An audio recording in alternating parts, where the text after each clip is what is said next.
दोस्तों जय माता दी। ग्रहों के राजा सूर्य की सिंह राशि और सितंबर 2026 माह है। कैसा जाएगा, कैसे इसे और अच्छा करें, इस पर हम चर्चा करेंगे। सर्वतोभद्र चक्र 81 खानों वाली कुंडली से यहाँ पे वेद होता है और वेद 5 चीज़ों में होता है, परंतु हम 2 की बात करने वाले हैं, एक राशि और ये नक्षत्र। ये बहुत प्रभावी हैं। बाकी 3 चीज़ें और होती हैं, तिथि, अक्षर और स्वर, जो आपके पर्सनल हैं, इसलिए उनकी बात नहीं कर पाएंगे, परंतु ज़्यादा प्रभाव राशि और नक्षत्र पर ही पड़ता है।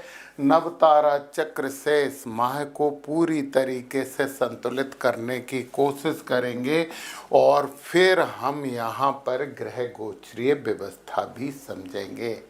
आपकी हमेशा मन में ये इच्छा होती है ना कि आपको मान और सम्मान मिले। किसकी नहीं होती, सबकी होती है, परंतु आपकी थोड़ी सी ज़्यादा होती है। कहीं पे भी लीडर बनने की आपकी सेंट्रल टेंडेंसी होती है। ये है माँ है आपकी वाणी को बहुत पावरफुल बनाने वाला है और यही आपकी सबसे बड़ी ताकत बनेगी। अटके हुए पैसों की रिकवरी होगी और बैंक बैलेंस तो निश्चित ही बढ़ने वाला है।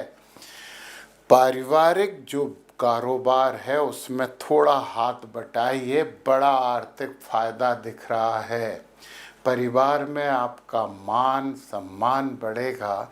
किसी मांगलिक आयोजन में शामिल होने के अवसर मिल सकते हैं। दांत या गले से जुड़ी तकलीफ हो सकती है। थोड़ी सी ठंडी चीज़ों से आपको परहेज करना चाहिए। अब ग्रह गोचरीय व्यवस्था, आपके राशि स्वामी चंद्र राशि की बात हो रही है, आपके लग्न में ही बैठे हैं, जो थोड़ा सा अहंकार बढ़ाने की कोशिश करेंगे, परंतु उनके साथ बुध भी बैठे हैं, तो उस अहंकार में बुद्धिमत्ता भी होगी। मतलब वो अहंकार जमेगा, सजेगा, अच्छा है। और बुध तो यहाँ से 7 तारीख से वाणी के भाव में आकर आपकी वाणी को बहुत दमदार बनाने वाले हैं। और फिर 17 तारीख को सूर्य भी यहाँ आ जाएंगे। आप बोलोगे कि मैंने केतु की तो बात की ही नहीं। केतु लग्न में बोले हैं और केतु बड़े आध्यात्मिक होते हैं, परंतु दिशाहीन, तो निर्णय लेने में थोड़ा बहुत कन्फ्यूजन केतु कर सकते हैं, परंतु अपन गणपति जी की आराधना करते रहेंगे ना, जब तक केतु लग्न में है गणेश जी को मनाते रहो, बहुत अच्छा आपके लिए होगा। अच्छा, फिर बुध इसके बाद 26 तारीख से तुला में भी आ जाएंगे, तो यहाँ पे भी बुध आपको पराक्रमी बनाएंगे। सोशल नेटवर्किंग में आपकी बड़ी बुद्धि चलने लगेगी। अच्छा, शुक्र यहाँ पहले से ही बैठे हुए हैं, तो शुक्र लग्जरी के प्रतीक हैं, भौतिकता के प्रतीक हैं, प्रेम और प्यार के लिए काम करते हैं और अपनी राशि में बैठे हैं, तो बहुत शुभ हैं, बहुत अच्छे हैं। और शुक्र 7वें घर को देख रहे हैं और 7वें घर यानी भाग्य के घर को, तो भाग्य से तो लाभ करवाएंगे। तो प्रेम संबंध जिनके चल रहे हैं वो अपने अंजाम पे भी पहुंच सकता है। तो ये बात शुक्र की हो गई। अब हम बात कर लेते हैं गुरु महाराज की कर लें, क्योंकि आकाश तत्व होता है, बाकी सब तत्व इसमें समाहित होते हैं। सूर्य राजा हैं, परंतु गुरु तो राजा के भी गुरु हैं।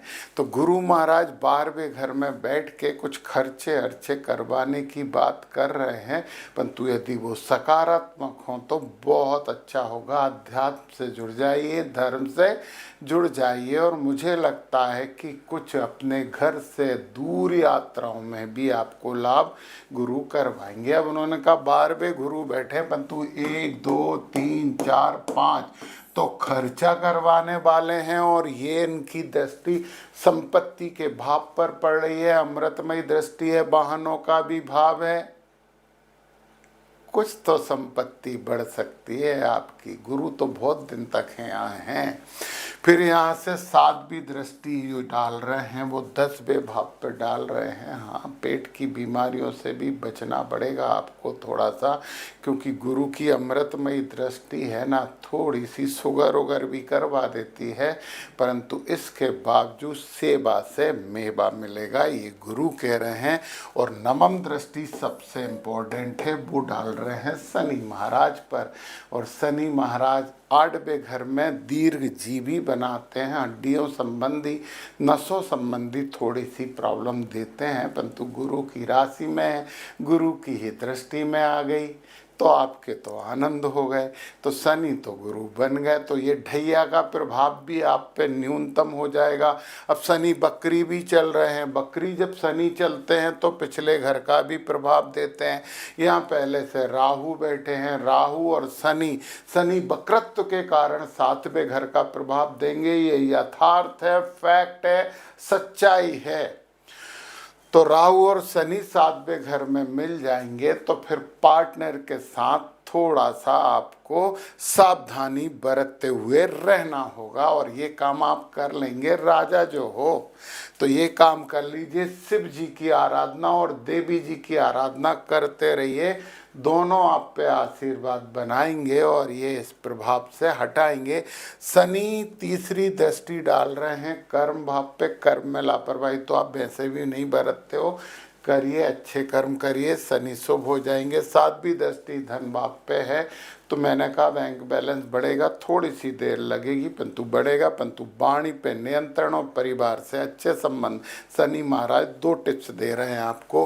फिर 8, 9, 10वीं दृष्टि 5वें भाव पे, वो कह रहे हैं बच्चों पे ध्यान दो, प्रेम प्यार और आनंद में जो वो है अपना ईमानदारी, उसे मत भूलना, और एजुकेशन, पढ़ाई लिखाई में, क्रिएशन में लापरवाही मत करना। तो शनि महाराज यहाँ पे भी आपके लिए बहुत शुभ हो जाएंगे। तो ये शनि महाराज की बात हो गई। मंगल यहाँ पे बैठ के बहुत अच्छा आपके लिए कर रहे हैं। यहाँ पराक्रम, मंगल पराक्रमी होते हैं। 11th हाउस जो है वो उपचय भाव होता है। मंगल यहाँ शुभ होते हैं, कर्मठ बनाते हैं, समाज में नाम और दोस्तों में भी बहुत अच्छा आपका प्रभाव पड़ेगा। तो मंगल अच्छा कर रहे हैं, परंतु मंगल 18 तारीख से कर्क में आ जा रहे हैं, तो ये 12वें भाव में है। तो मैंने बोला है कि रियल एस्टेट में इन्वेस्टमेंट करने का आपका ये समय है, तो कर दीजिए ना, क्यों देर कर रहे हो, ये कर लीजिए। तो ये तो हमने ग्रह गोचरी व्यवस्था की बात कर दी, सब कौन कौन से नक्षत्रों में बैठे हैं ये भी बताए हैं, परंतु अपन आ जाते हैं इस लोक दीपक, तो लोक दीपक पे, सर्वतोभद्र चक्र पे आपके जो नक्षत्र हैं वो हैं मघा, पूर्वा फाल्गुनी और उत्तरा फाल्गुनी। सिंह राशि 3 नक्षत्रों के अंतर्गत आती है, तीनों में से कोई एक आपका नक्षत्र होगा ही होगा। अब देखिए, सबसे पहले मघा नक्षत्र में खुद केतु बैठे हैं। जन्म नक्षत्र में जब कोई बैठता है तो बुरा नहीं करता, कुछ विद्वान कहते हैं कि बुरा करता है, नहीं, जन्म नक्षत्र में केतु बुरा नहीं करेगा। और क्यों नहीं करेगा, क्योंकि गुरु अश्लेषा नक्षत्र में बैठे हैं और इसको मघा नक्षत्र को वेद कर रहे हैं। ये तिर्यक वेद होता है, यहाँ पे डायोगनल रेखा चलती है, और जो भी मार्गी होते हैं उनकी लेफ्ट साइड चलती है, मेरे से लेफ्ट, और जो बकरी होते हैं उनकी राइट साइड चलती है। मैं बकरी की बात बता दूं, जैसे कि राहु बकरी है तो राहु का वेद इधर नहीं होगा, राहु श्रवण को वेद कर रहे हैं। सम्मुख वेद भी होता है, परंतु इसका 25% प्रभाव होता है। तो इसमें आप कहीं प्रभावित नहीं हो रहे। शनि भी बकरी हैं और शनि भी बकरी होके ये कर रहे हैं, मूल नक्षत्र को वेद रहे हैं। शनि से भी आपको बिल्कुल रत्ती भर प्रभाव नहीं पड़ रहा है, जितना काम करोगे उतना दाम मिलेगा, ये पक्का है। और राहु भी तदर्थ भाव में बैठे हुए हैं, तो जो एडवांस टेक्नोलॉजी है उसका उपयोग करिए, राहु विरोध नहीं करेंगे। फिर यहाँ से केतु महाराज अश्लेषा को भी वेद कर रहे हैं, तो केतु और अश्लेषा का जो म्यूचुअल वेद हो गया, ये दोनों एक दूसरे के प्रभाव में कमी करेंगे। और केतु भी शुभ हैं और गुरु भी शुभ है। आप बोलोगे केतु कैसे शुभ है? केतु शुभ है क्योंकि केतु अध्यात्मिक है। हम अशुभ क्यों बोलते हैं? क्योंकि अध्यात्म की जब दिशा नहीं होगी, बिना दिशा के कोई काम होता है तो अजीब सा होता है, इसलिए बोला है उन्होंने। तो सबसे पहले हम मघा नक्षत्र वालों की बात कर रहे हैं यहाँ पे। तो इधर भेद नहीं करेंगे, ऊपर ही भेद रहेगा, तो आपका टेंशन बिल्कुल भी नहीं है। कुछ विद्वान मानते हैं कि केतु इधर भी भेद करेंगे, परंतु व्यवहार में मैंने देखा है कि नहीं, प्रभाव ज़्यादा होता है, इसलिए आपको कोई समस्या नहीं है। तो मघा नक्षत्र वालों के लिए मैं बात कर लूँ तो मघा नक्षत्र वालों के लिए जो पुनर्वसु नक्षत्र है वो वध नक्षत्र है और मंगल बैठे हैं। मंगल को शुभ करना है भैया, तो ओम आदित्य नमः की 24 तारीख तक माला करिए, 2 या 3 माला करिए। सूर्य की माता जी का मंत्र है, आदित्य ही नहीं है ये, आदित्य नमः है। देखिए 5 से 27 तक मघा नक्षत्र के लिए ओम अरमणे नमः का जाप करिए, फिर त्वष्टे नमः और वसुभ्यो नमः का पूरे माह जाप होगा। जहाँ डेट नहीं लिखी वो पूरे माह करना है। 4 माला होती हैं तो 4 और आधा मिनट और जोड़ दो तो 6 मिनट का होमवर्क है, कर लीजिए, बहुत अच्छा होगा। तो मघा नक्षत्र का नव तारा भी मैंने बताया, ये उपाय नव तारा चक्र के आधार पर है। नव तारा चक्र यदि आपको समझना है तो आप नीचे डिस्क्रिप्शन में जाइए, मेरे ऐप की लिंक है, डाउनलोड करके फाइनेंस एस्ट्रोलॉजी नाम का एक कोर्स है जिसमें सर्वतोभद्र चक्र पूरा समझाया गया है, नवतारा चक्र भी समझाया है, चंद्रकालानल चक्र भी है और कोटा चक्र भी है। ये सभी चक्र समझाए गए हैं बहुत अच्छे से, और नक्षत्रों की तो पूरी जानकारी है ही, तो लाभ ले लीजिए उस कोर्स से। चलिए मघा नक्षत्र के बाद हम बात करते हैं पूर्वा फाल्गुनी नक्षत्र। प्रेम और प्यार का नक्षत्र होता है। सूर्य और बुध दोनों इसमें बैठे हुए हैं।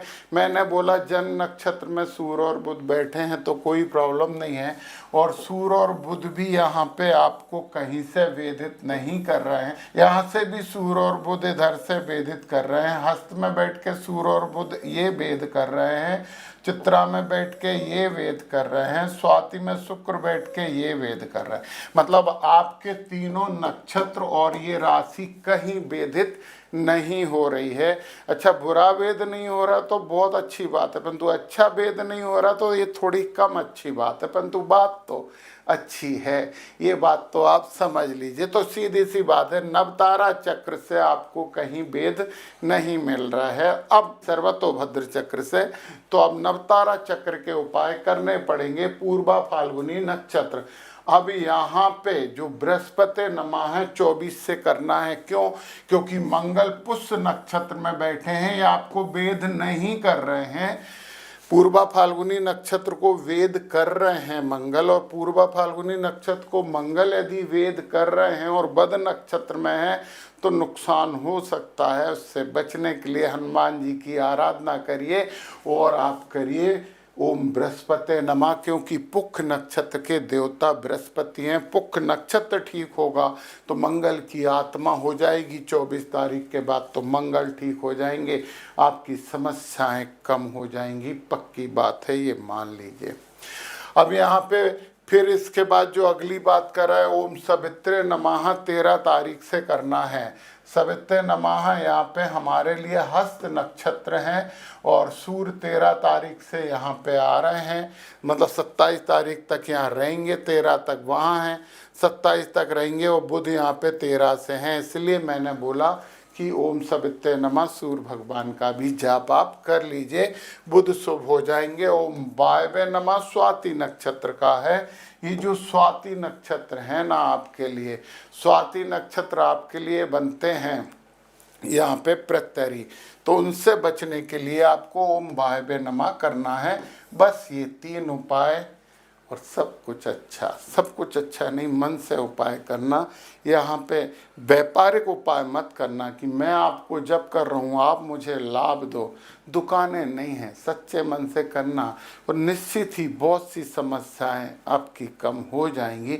अब आपको पता नहीं लगेगा कि कैसे कम हो गई, परंतु कम तो हो जाएंगी, ये बात मान लीजिए। अब हम बात कर लेते हैं उत्तरा फाल्गुनी नक्षत्र, और बहुत अच्छा नक्षत्र है। उत्तरा फाल्गुनी नक्षत्र किसी से वेदित नहीं हो रहा है, सूर्य और बुध दोनों हैं, जन्म नक्षत्र में हैं। तो उत्तरा फाल्गुनी के लिए सबसे पहली बात है, जो अश्लेषा नक्षत्र है जिसमें गुरु महाराज बैठे हैं, ये बद नक्षत्र है, सुन लीजिए। और गुरु महाराज को शुभ करना जरूरी है। ओम सर्पेभ्यो नमः या ओम नागराजाय नमः की आपको 2 माला करते रहना चाहिए, बहुत जरूरी है, बहुत जरूरी है। और फिर आपके जो पुनर्वसु नक्षत्र है ना, पुनर्वसु नक्षत्र में मंगल बैठे हैं, तो ओम आदित्य नमः का 24 तारीख तक आप जाप करते रहिए, बहुत जरूरी है। और अश्लेषा नक्षत्र की बात कर ली, फिर मैंने मघा नक्षत्र तो आपका मित्र नक्षत्र है। मघा नक्षत्र के बाद पूर्वा फाल्गुनी अति मित्र नक्षत्र है, बहुत फायदा है। उत्तरा फाल्गुनी तो जन्म नक्षत्र है। हस्त आपके लिए क्षेम नक्षत्र है। चित्रा विपत हो गया। ओम तुष्टे नमः की माला आपको 1 करनी चाहिए। यहाँ पे जो रेवती नक्षत्र है ना, वो आपके लिए बद नक्षत्र हो गया। इसमें शनि महाराज हैं, इसमें शनि महाराज बैठे हैं, शनि को शुभ करना पड़ेगा। ओम पूखणे नमः की आपको जाप करना पड़ेगा रोज 2 माला।